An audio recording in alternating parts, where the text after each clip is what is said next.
Welcome to the Studio Drummer Chats. This is a creativity podcast.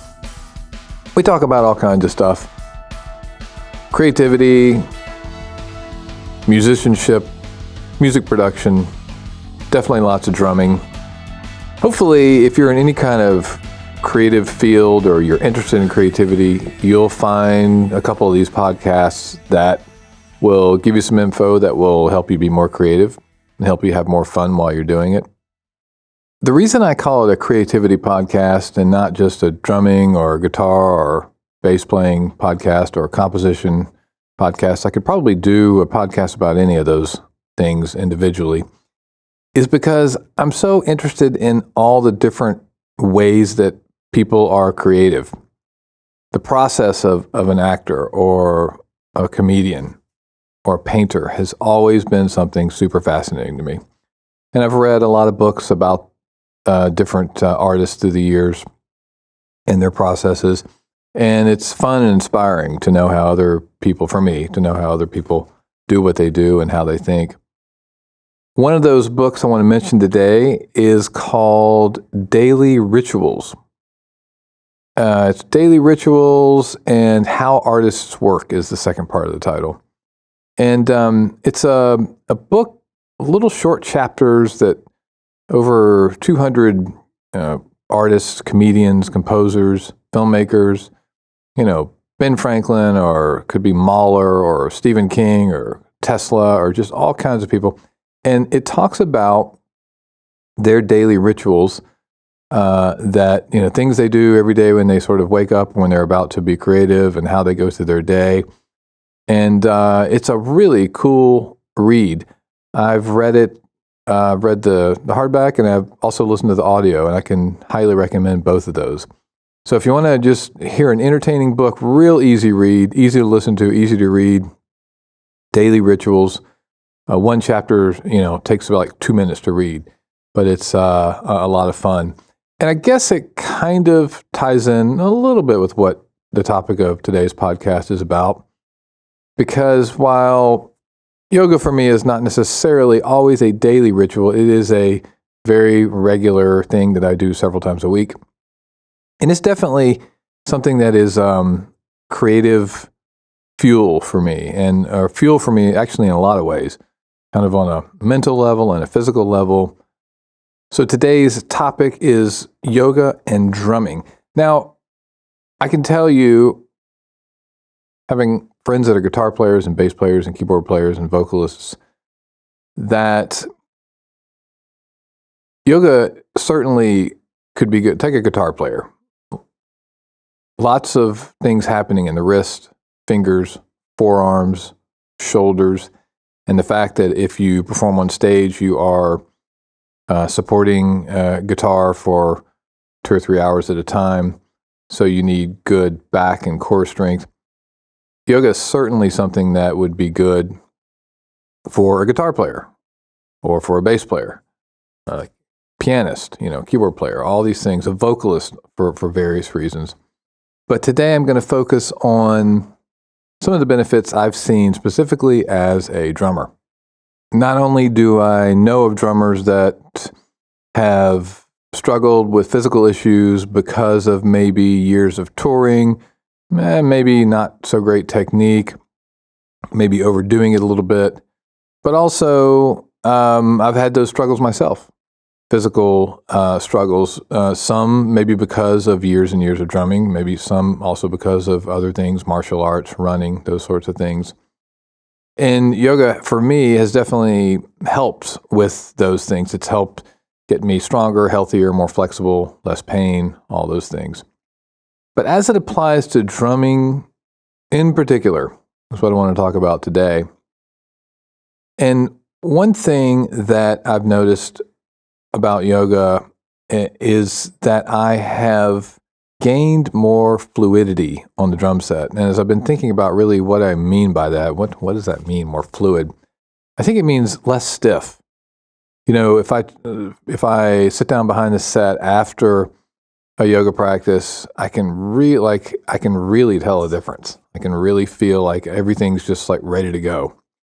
And that being said, This is it's not a scientific analysis, but I mean, because I've also been working on fluidity as a concept and working on chops that are involved with fluidity while I've been doing yoga. Been doing it for maybe about a year and a half or so. I haven't really kept track of the time, but somewhere around there. But when you think about drumming, man, we talk about it being a physical instrument, but if you're, the shoulders get a lot of use. The wrists get a lot of use. The fingers get a lot of use. The elbow joints and everything around that area where that part of the arm bends, a lot of use. The hips, tons of use. The knees, pretty good bit of use. Ankles, feet, a lot of use. So, when you think about this sort of repetitive motion, if we have like really, really good technique, even if we have really good technique, you think about this sort of repetitive motion that we might be doing for years on end, I think it's probably a good idea to think about ways that we might want to maintain that. Whenever I'm doing podcasts like this, I like to just throw a couple things in Google to see what happens. So I put in Google, is yoga good for you? And the first link that came up was WebMD. And I took a quote from that said, yoga is a great activity for you if you have diabetes, high blood pressure, high cholesterol, or heart disease. It gives you strength, flexibility, and mind-body awareness. Yoga can help you stay flexible and strong without putting added stress on your joints. So that last part there, flexible and strong without putting added stress on your joints, I think that's, all that other stuff sounds great too. But I think for drummers, that's something that we are always looking to do. Because we want to be strong and flexible, but we don't want to add to the stress as it might. I'm not saying you shouldn't run, but running certainly. If you're a drummer and a runner, if you do that for enough years, same thing with martial arts, which I did, you will probably have some hip issues at some point. It's kind of unavoidable due to the impact nature of those things. Yoga is a little different. It manages to strengthen and stretch out parts of your body without putting extra stress in the same way. Back to the fluidity thing for a second, another nice benefit that I think I've noticed is that it has allowed me to increase my speed on various things I've been working on as I'm tracking things with a metronome. I think because the muscles are more relaxed and able to do what I'm trying to get them to do with less tension. So I think the lack of tension has allowed me to increase my speed. So for me, I've also been working on better technique and more relaxed playing for a while now. So yoga tied in very nicely with this concept of working on that for the past few years. There are a lot of specific things that I end up doing in yoga classes that to me really tie directly to building muscle for things that I'm working on. There's a thing we do which is kind of called chaturanga, which is kind of like a push-up and planks and things like that, which help with shoulder and arm strength and flexibility. And it's something I really see tying directly to my playing. Same thing with fingers and wrists. Most classes spend a pretty good bit of time stretching out fingers and wrists. And there's a lot of focus on balance between standing on one leg, standing on another leg. And this, I believe, has translated well for me to an increase in bass drum agility. We do things where you're standing up on the ball of your foot, and you spend a good bit of time on your toes. And all this time you're doing that, you are building muscle and you're building sort of strength and flexibility in those parts of your feet. And it seems to me it's the kind of strength that you would want as a drummer. I don't know that we want tons of bulk. We just want to be strong and we want our muscles to be relaxed and respond. So besides improving my drumming, which I really feel like it has, I think also there's a maintenance aspect to it. The very act of doing this on a regular basis allows you to keep what you have in terms of your strength and flexibility in your joints. And, as we age, or if you just play a lot and tour a lot, even if you're young, those things can be a challenge. Injuries from the repetitive motion are pretty common amongst drummers. And I think that something like yoga can really help with that.